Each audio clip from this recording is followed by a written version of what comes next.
Let's get into the chaos.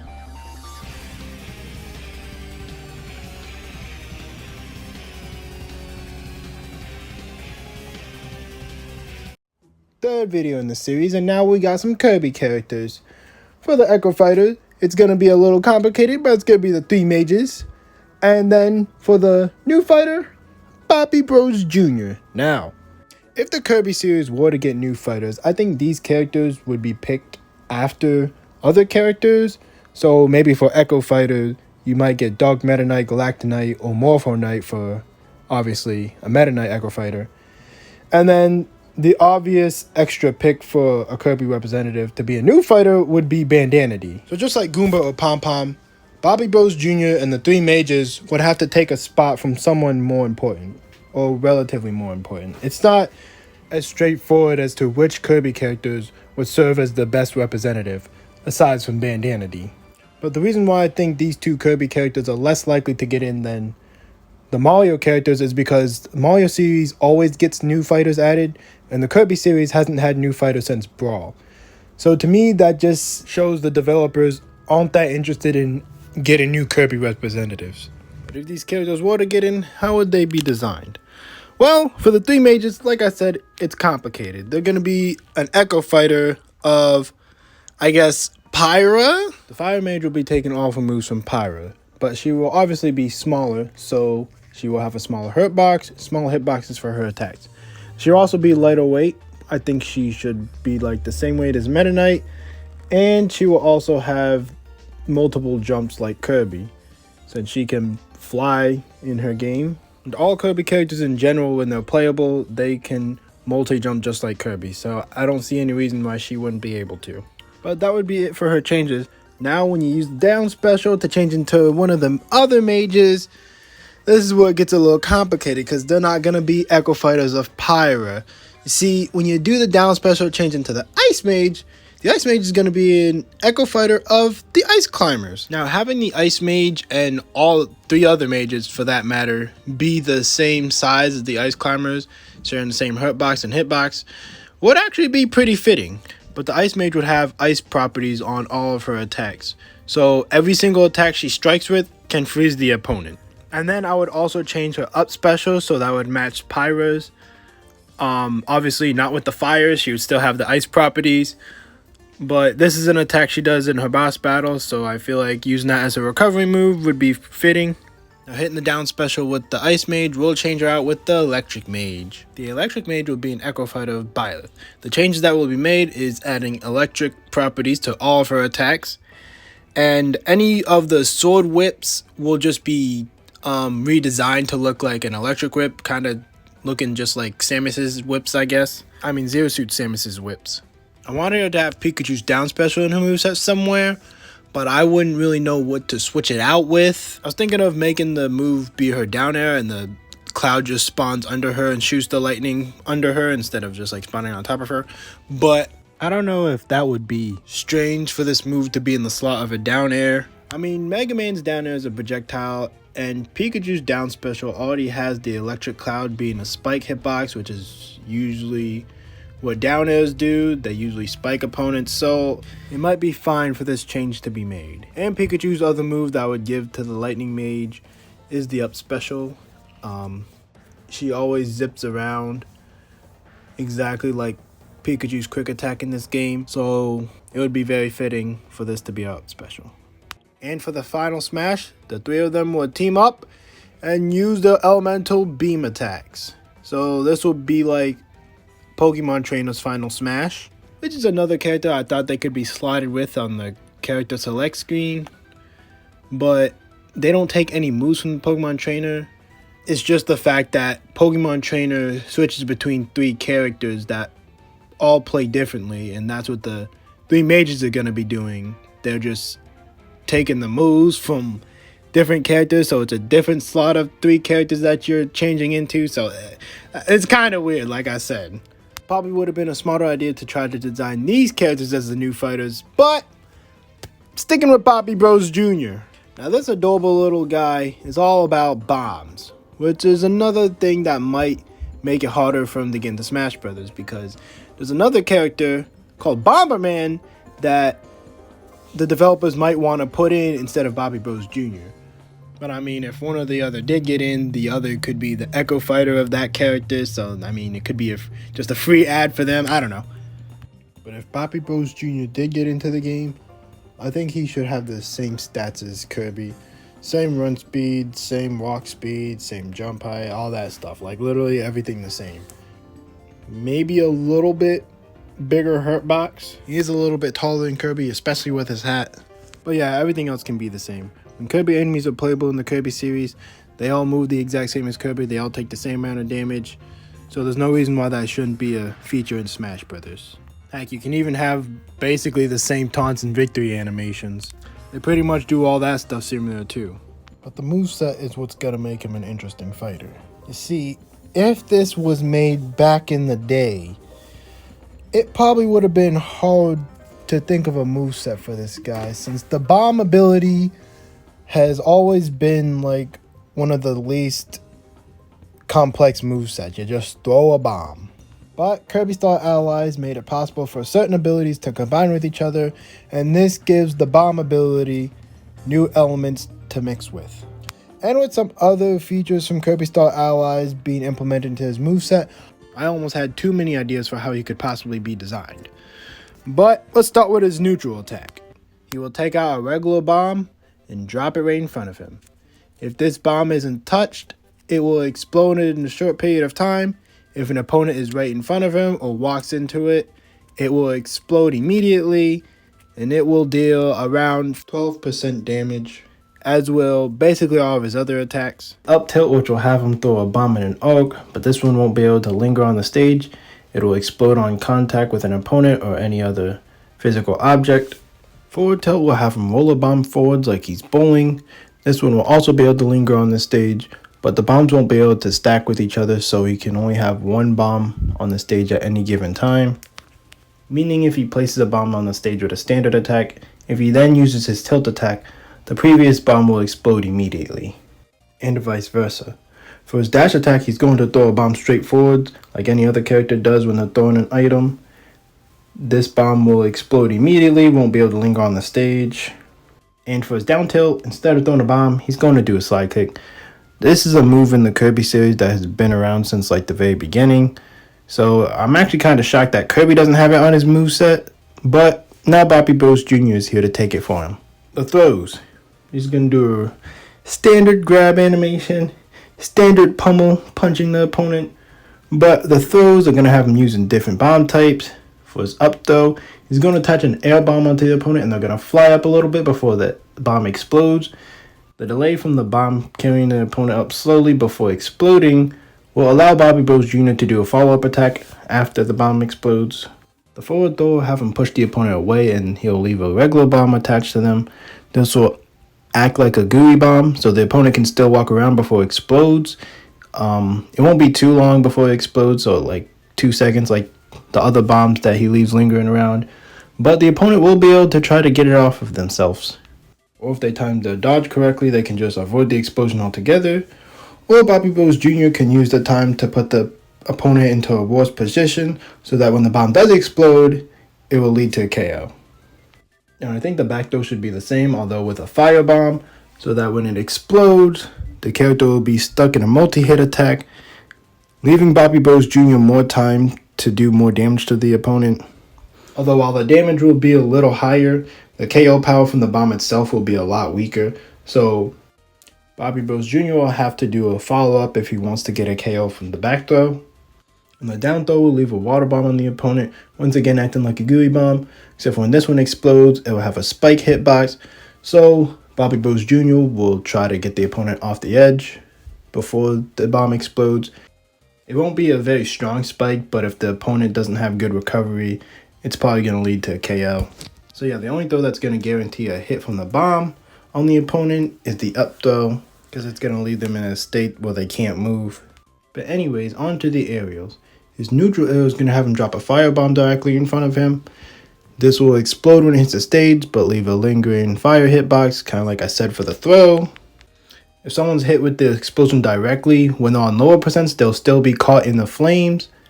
But At higher percents, the explosion will be too strong to leave opponents in the lingering fire hitbox afterwards, and might be able to KO opponents. The forward air will have them roll an air bomb forwards, which will also have a lingering hitbox after it explodes, except at the end of this lingering multi-hit, the opponent will be sent upwards, whereas the lingering hitbox from the firebomb will not end with the final launching hit. The up air will have him throw a lightning bomb slightly above his head, which will explode and send a lightning bolt upwards, kind of like a reverse Pikachu down special. Getting hit with the lightning bolt itself will do a small bit of damage and obviously have electric effects, stunning the opponent a little bit, but the bomb itself will be as strong as the other bombs he uses.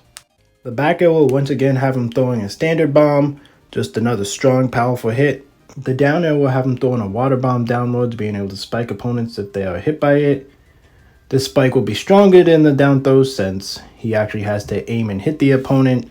Once the bomb explodes, 2 water projectiles will be launched out on both sides. These will also be able to spike opponents, although it'll be a very weak spike, but it might be strong enough to make sure an opponent doesn't make it back to the ledge if they are hit by this instead of the bomb directly, because the bomb will still explode if it travels down for long enough. For smash attacks, he's going to skip the bombs and use a gimmick that was used in Kirby Style Allies, that being the friend abilities. Now for his up smash, he's going to use the friend circle. He's going to summon 4 allies, whether that be like random other enemies from the Kirby series or just 4 versions of Boppy Road Jr. It doesn't really matter. Once he summons these 4 allies, he's going to jump up in a big circle, exactly like how the move is done in the game. Although he's not going to be like rolling forwards at all, it's just going to be the big jump. It should be on the stronger end of up smashes when it comes to like damage and launch power, probably doing like no less than 24%, but it's going to be a slow smash attack because it's going to have the long startup animation where he's like summoning the allies and then going into formation, and then it's going to have the long ending leg where he's kind of like separating from the attack. But as another unique thing about this up smash, I think it should be significantly weaker if it's not fully charged. The idea going through my head is that like he didn't summon enough allies to actually perform the attack. Use it immediately, like just like tap the up smash button. It's just going to be him and one other ally trying to perform the attack. Like it'll come out a little quicker if you do it this way, but the damage and range should be like significantly less. Same thing for his down smash. This is going to be the friend bridge. He's going to send his allies up like a tower and then slam downwards on the floor in front of him. The less time you charge it, the less allies he summons, so the range is going to be significantly less. Fully charged with all his allies, 24% damage, significantly longer range. It's going to be able to like reach, fall out off the edge, and it's going to send opponents extremely horizontally like most down smashes, so it's going to be very good at keeping opponents from recovering. And his forward smash is going to be the friend train. Same thing like the other 2 I just said. Less charge time, less allies, less distance, less power. Forward smashes are usually the strongest smash attacks a character has, so I think this one should do the same, dealing around like 32% damage. And when this is fully charged, he's going to run the distance about a quarter of Final Destination, and if he's by the edge, he can run off the edge. If you're not careful, you'll self-destruct, but it can also be useful to catch opponents off guard who are recovering. I think he should be invincible for the entire duration of these smash attacks when they are fully charged. It's not going to be overpowered because, like I said, slow to start up, long ending leg. So they are very much high risk, high reward attacks. If the opponent is being reckless, they're going to get destroyed by these attacks. If they know what they're doing and playing it safe, they can easily counter. Now finally on to the special moves. His neutral special is going to be an Ice Bomb. This will obviously freeze opponents if they are hit within the explosion radius. And unlike the previous bomb attacks I talked about, this one will be able to be angled after you hit the special button, depending on which direction you push, up, forward, or down. That's going to determine what angle the bomb is thrown at. And if this bomb hits the stage, it's going to create an ice pillar that's going to be able to do chip damage to opponents, and then if they're on like super extreme high percents, you know, like 100%, it'll actually freeze them temporarily. But the ice pillars are primarily going to be used for more stage control, blocking off opponents from certain sections of the stage, and even protecting them from projectiles. The ice pillar won't stay for that long, probably like 2 seconds. His side special is going to be yet another attack that he doesn't use a bomb for. Instead, he's going to leap across the stage, kind of like Zero Suit Samus's down special or Sheik's down special. Although it's going to be more horizontal and less vertical. This is going to mimic an attack that Bobby Bros Jr. used to have when he was a mini boss in the Kirby series. It's only going to do like 8% damage. It's not really going to be used to like rack up a lot of damage or to KO opponents for that matter. It's only going to KO like way past 100%. If you remember in the beginning, I said his stats were going to be similar to Kirby, so he's not going to be very fast. But this move will have him be able to get across the stage much faster, so he can set up bombs in better areas properly, and it can also help him recover, which leads me to his up special, which will be the air bomb. This will have him slowly rise into the air, kind of like Villager's balloon, but it won't have an option to like rise up faster like Villager does when you keep hitting the special button. He will just keep rising up slowly for a little bit, and then if he stays with the bomb too long, it's gonna explode and put him into free fall. He can choose to throw the bomb, which will be a way to let the air bomb go above his head, whereas his forward air that uses the air bomb goes like straight forward. Since this attack does rise up slowly, opponents will be able to punish him. I mean, they have to avoid the bomb that's above his head, but they can still get around that or intentionally take damage so that Bobby Bros Jr. drops the bomb and gets put into free fall. So it won't be the best recovery in Smash. He'll have a lot of free range to move around, but can easily be punished, especially against opponents that have like disjointed attacks. For his down special, he's going to have a move that he himself hasn't used, but in Kirby in the Forgotten Land, Kirby can upgrade the bomb ability to be a homing bomb. And that's what Bobby Bros Jr. is going to do. He's going to place a bomb on the stage, and it's going to roam around looking for an opponent. And if it obviously comes into contact with one, it's going to explode. If not, after a certain period of time, it's just going to explode on its own. This is very similar to Bowser Jr.'s down special, although this one has homing capabilities. Although these bombs can jump in the Kirby game, so that can be recreated in Smash 2. If an opponent is up above the stage, you know, maybe like on a platform, like one from Battlefield, the bomb will attempt to jump up to attack them. Or even if an opponent just tries to jump over it to get out the way, if they have like a lower jump, then the bomb will be able to jump up and hit them. To keep this balanced, I think the duration the bomb roams around for should be pretty short. I compared it to Bowser Jr.'s down special earlier. So I think that the bomb should have like half the duration that Bowser Jr.'s bombs run around for.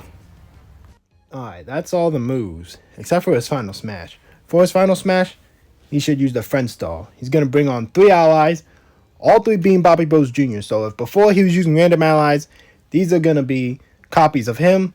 He's going to fly into the background and launch crash bombs at opponents. A reticle is going to appear on screen, and when the attack is pressed, a bomb is going to fly to the stage and explode exactly like how the crash bomb items are in Smash Brothers, but only for the first 3. When the 4th and final attack is used, the crash bomb is going to explode like Kirby's animation when he used the crash ability. This is going to do a lot of damage and can basically work the exact same as Hero's Magic Burst does, or like how the small bomb does. A fast expanding explosion that keeps you trapped inside with multi-hits until the final hit launches you off. This explosion is massive, basically covering the entirety of Battlefield. Although, since there's 3 attacks beforehand that don't cover that much range, the opponents will have time to prepare.